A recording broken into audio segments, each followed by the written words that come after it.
and I've been asked to read the recommendations that have emanated from this process. And I ask for your indulgence if I make any mistakes, as I haven't had a chance to look at it very carefully yet. Here are the number of things that have been resolved. And number one, to undertake robust awareness creation and advocacy within our member parliaments and speakers forums on the implementation of the continental education strategy for Africa 2016 to 2050 and the education-related targets of the AU Agenda 2063, as well as the Sustainable Development Goal number 4. Participate in evaluation of the continental education strategy for Africa 2016 to 2025 in the development of the successor strategy post-2025. 3, advocate for the allocation of adequate national budget comprising not less than 1% of GDP to finance education, science, technology, and innovation. 4, contribute to the development and implementation of continental policy frameworks on teacher development, learning assessment, and higher education in partnership with the ECTI, Department of the AU, Commission, and other stakeholders. 5, support policies for the strong intra-Africa cooperation and networking between parliamentarians, policymakers, scientists, journalists, and the private sector in advancing education, science, technology, and innovation in Africa. 6, support legislative action for dynamic and sustainable research enterprise capable of translating scientific discoveries into products, services, and processes that are required for socio-economic development. 7, advocate for transformation of the entire education system on the continent while paying special attention to marginalized groups, including girls, children in rural areas, those living with disabilities, and those on the move, including those in fragile countries and contexts. And number 8, regularly request and consider the reports or updates from the AUC, AUDA, NEPAD, regional economic communities, and other partners on the implementation of the continental education strategy for Africa 2016 to 2025 and the education-related targets of the AU Agenda 2063, as well as Sustainable Development Goal number 4. Now, therefore, here are the recommendations, or the 1, to the African Union Commission Department of Education, Science and Technology and Innovation. 2,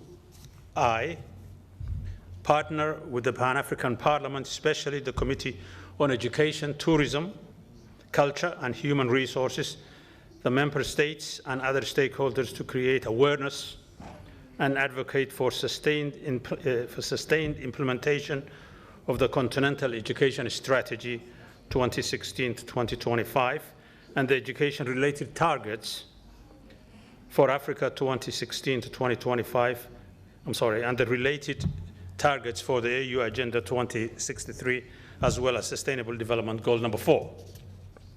2, launch and operationalize the African Education, Science and Technology Innovation Fund as a blended financing mechanism for education in Africa.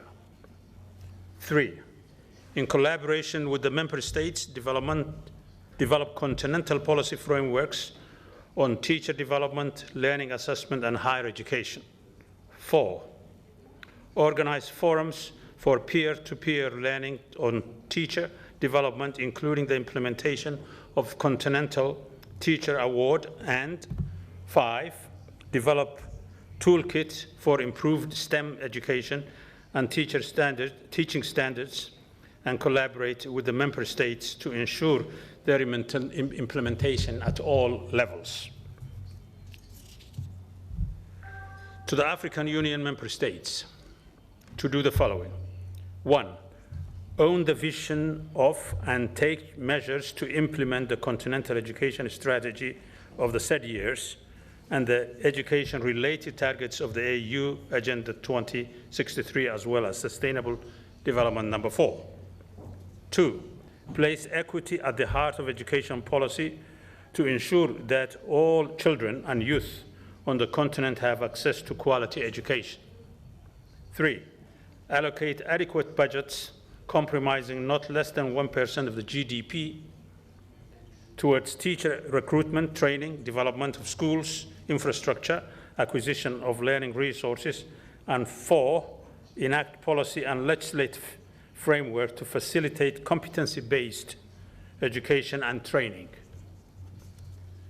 Number 3, to the national and the regional parliaments of the AU member states to do the following. 1. Advocate for education as a tool for attaining all components of development. 2. Allocate adequate national budgets comprising no less than 1% of the GDP to financing education, science, technology, and innovation. 3. Identify coordination mechanisms with ECTI Department for regular exchange on ECTI programming and advocacy activities. 4. Share experiences with other continents and countries on how parliaments could play a key role in promoting education. 4. Assume greater responsibility towards sustainable funding and investment on a city in the continent. 6. Support policies for strong intra-Africa cooperation and networking between parliamentarians, policymakers, scientists, journalists, and the private sector. And 7, and last, support legislative action for dynamic and sustainable research enterprise capable of translating scientific discoveries into products, services, and processes that are required for socio-economic development. 4, to the regional economic communities to do the following. Promote alignment of regional education frameworks with CSEA. 2, encourage regional thematic networking to share experiences and complementarities. 3, provide support for member states to monitor and report on the implementation of CESA. And 4, sensitize member states and stakeholders on CESA objectives and facilitate implementation. Number 5, on the overall, to develop partners. Number 1, align support programs with CESA at a continental, regional, and national levels. 2, participate in multi-sectoral committees for CESA and its various theme clusters. 3, support capacity building and mutual learning among member states. 4, support advocacy and communications around agreed priorities. And 5, and last, commit more funding, coordinate across agencies, and explore innovative financing mechanisms on towards education, science, technology, innovation initiatives in Africa. May the Lord help us all. Thank you very much.